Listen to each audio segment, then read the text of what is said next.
Steve Kerr says Draymond Green is the best defensive player he's ever seen, and he's played with Pippen and he's played with Dennis Rodman, and I absolutely agree with Steve Kerr that Draymond Green is the best defensive player he's ever seen. Let's start off with Pippen. Pippen was one of the best defenders, in my opinion, of all time. He'll never get that credit. But look at Game 1 of the 1990-91 Finals. Game 1, the Los Angeles Lakers actually won that game. Magic was torching Michael Jordan all game long, and Phil Jackson said no more, and he sicked Scottie Pippen on him. But after Pippen had that back injury, getting surgery late in the season, 98, he was never the same defender again. He was still a decent player, but we saw Pippen on Portland had no answer whatsoever for Kobe Bryant. We even saw Rick Fox give him a little bit of the business, but really he had no answer for Kobe Bean Bryant. There's been times where we've seen Pippen get torched.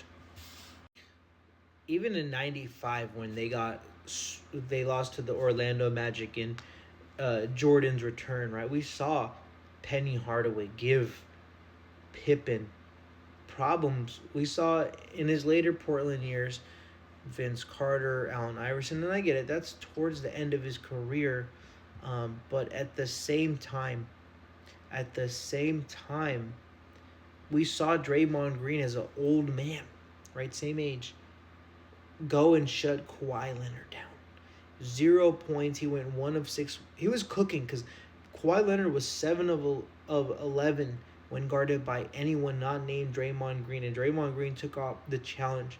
And I don't think there's another defender. I don't care if you give me Pippen, you give me Ben Wallace, you give me Dennis Rodman, who was shutting down the Claw, the 2-time Finals MVP like that. 2 points.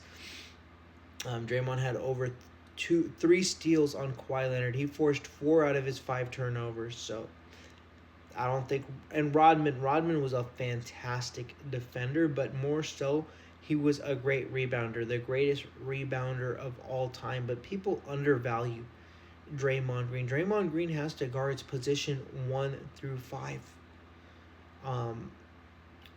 Undersized, and Rodman was undersized as well, but Rodman had backup. He had Wellington, he had Luke Longley there, right? Even on his Pistons years, he got to learn from Lambeer. He had Lambeer there, and others. But Draymond Green really at this point is out there by himself. Quinton Post couldn't guard a snail in the paint. Al Horford barely plays. He's pushing 41. So they don't really have a center. Draymond has to guard positions 1 through 5, and if he's not guarding the 5, he has to go help defend at the rim at the 5. So a lot of people like to discredit him, but they've never seen how impactful a player he is. I doubt that Golden State team wins a single championship without him.